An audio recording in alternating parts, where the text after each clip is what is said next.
from the state. Every preschooler in the state should have this piece of paper. PDF may not be always. Yeah, I've had that in many presentations if the PDF stuff isn't updated regularly.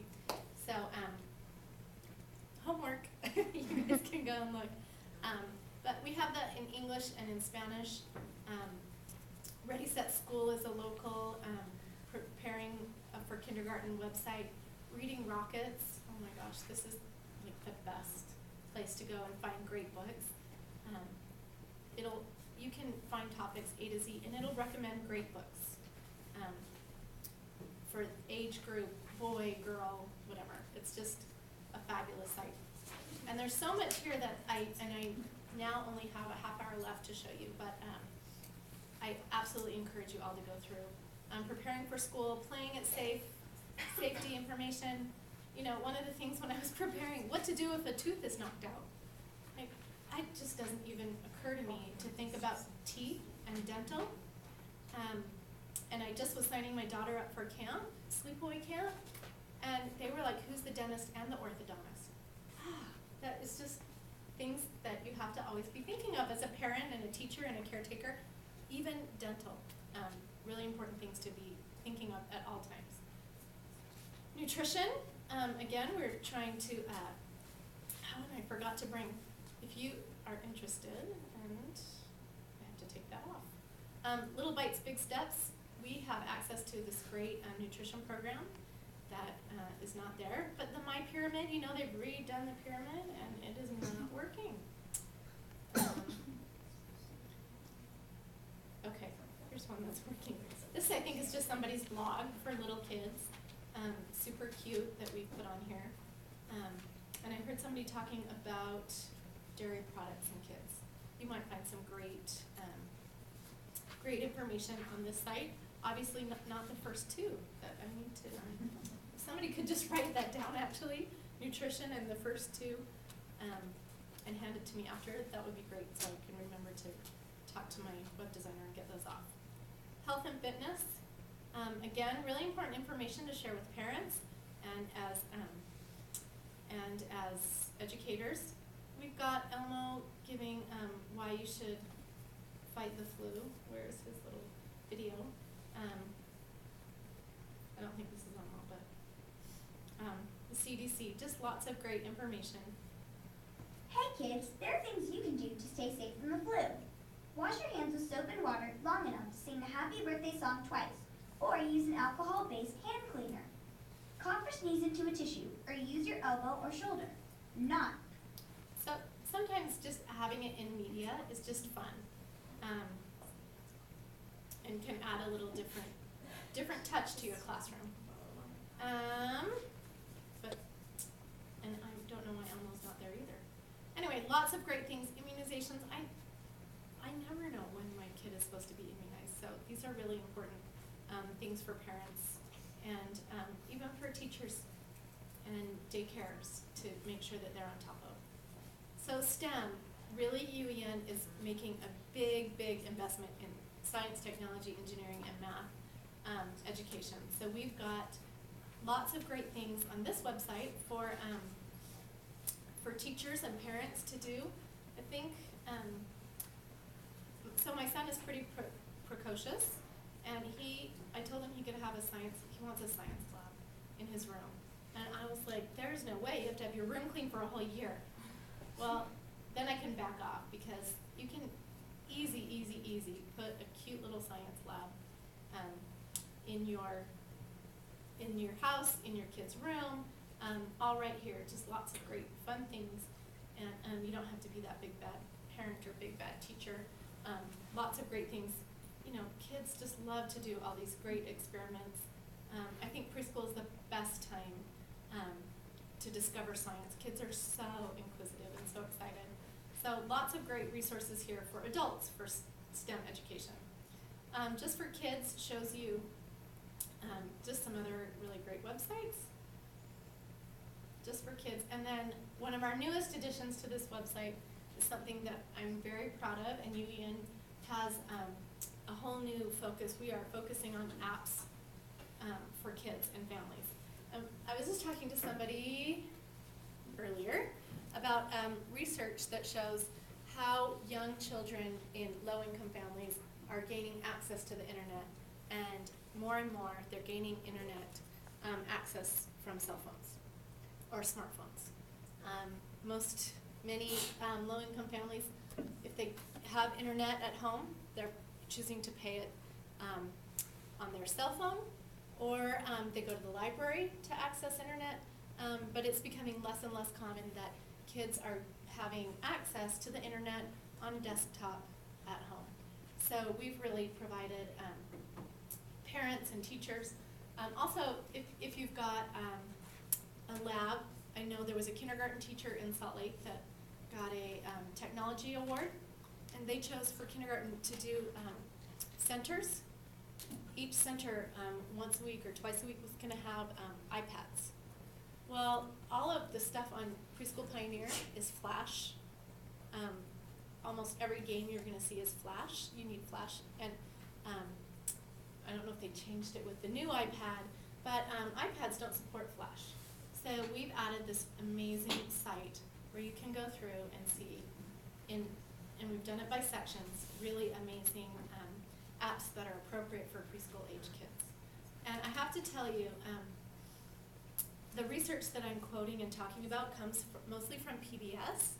I did go to Washington, D.C. a little over a year ago after they'd just done their whole Ready to Read research. It was about a 5-year research program funded by the National Education Association. That's not the right title, but and the Corporation for Public Broadcasting, which helped them create Super Y and Martha Speaks, Word Girl, some of these new programs that I don't know if you're familiar with on PBS, but Super Y was one of the most researched cartoons, if you will, programs. They studied children's eye movement before creating their characters, and you know, Princess P has a wand because we know that when children are moving, when she makes her letter A, this is how we're engaging all parts of the brain, and kids are learning. So Super Y, Martha Speaks, this app, I never pay for apps on my cell phone, but I did at that conference. Oh my gosh, I guess it was 2 years ago. I downloaded the Martha Speaks app, and it is amazing to have your young child in the back seat say, "Now tell me, what does crimson mean again, Mom? Is that red or blue?"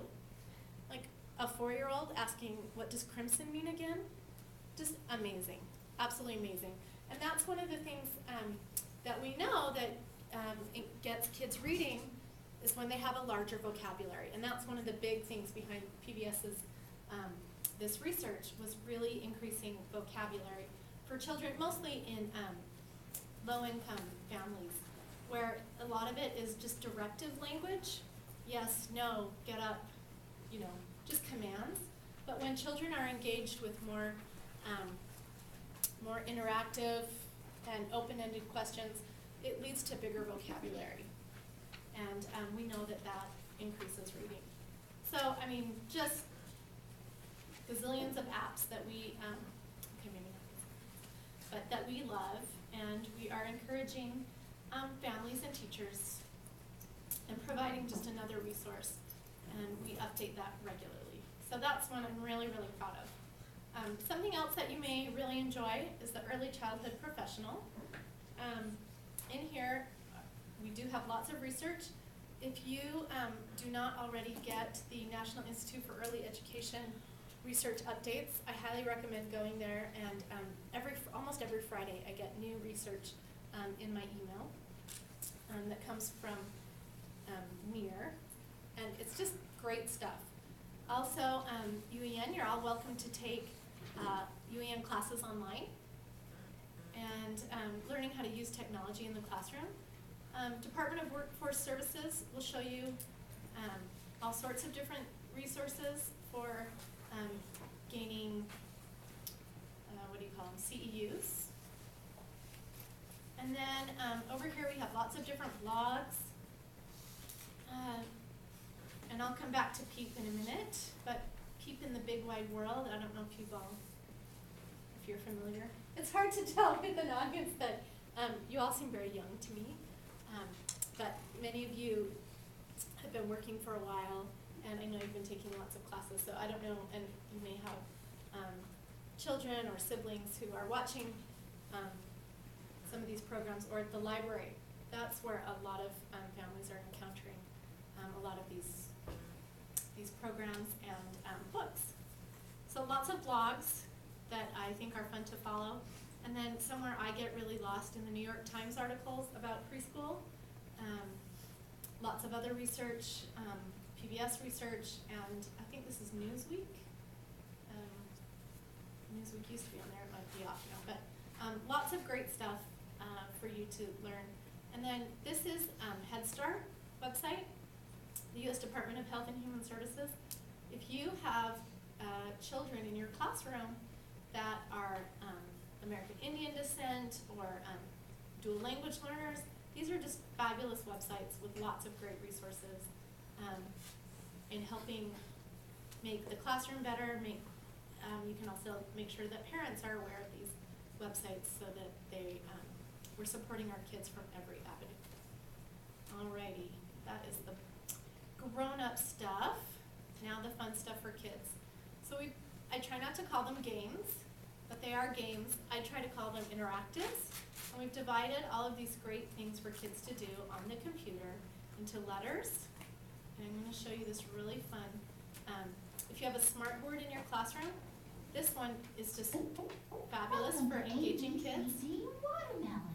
A, B, C, D, E, rubber ducky.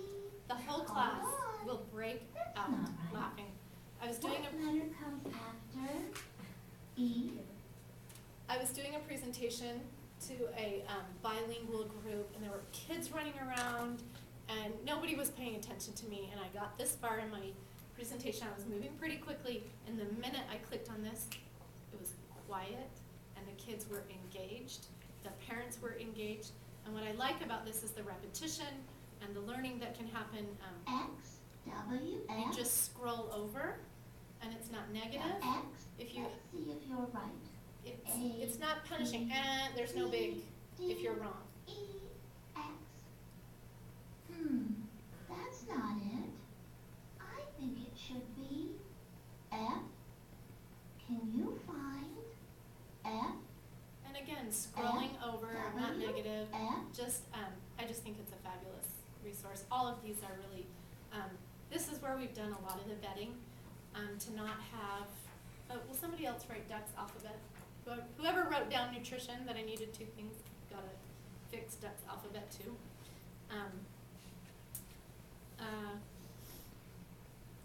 No advertising. Lots of resources that are for kids. This is not for grown-ups. This is not, we don't want people to spend money, and that's why you see so much of PBS. So these are all online apps? These are all, well, these are online for mostly Windows machines, or, well, you know, the computer. Kids can play them on the Yep, kids can play them on online. the computer. I went down to somewhere teeny tiny in Utah. I can't remember even. The teachers were so into the Mother Goose page. It's not even something that I would think of or click on first. That Mother Goose page was big hit, because I guess they do a unit on Mother Goose. And again, rhyming, and I'm going to show you in a minute too. Some of the great things, rhyming is so important in literacy. So just lots of great stuff for letters, numbers, all counting and math and patterns and shapes. And I say that these aren't really meant for 3 to 6 year olds. I am trying to boost more K through 2 teachers and parents, that these are some great resources. Just matching patterns. You know, if you have to find, this one's a little more negative than I like, but just super cute. And again, you know, kids know this green one. Eventually, they'll see that play again. They're gonna.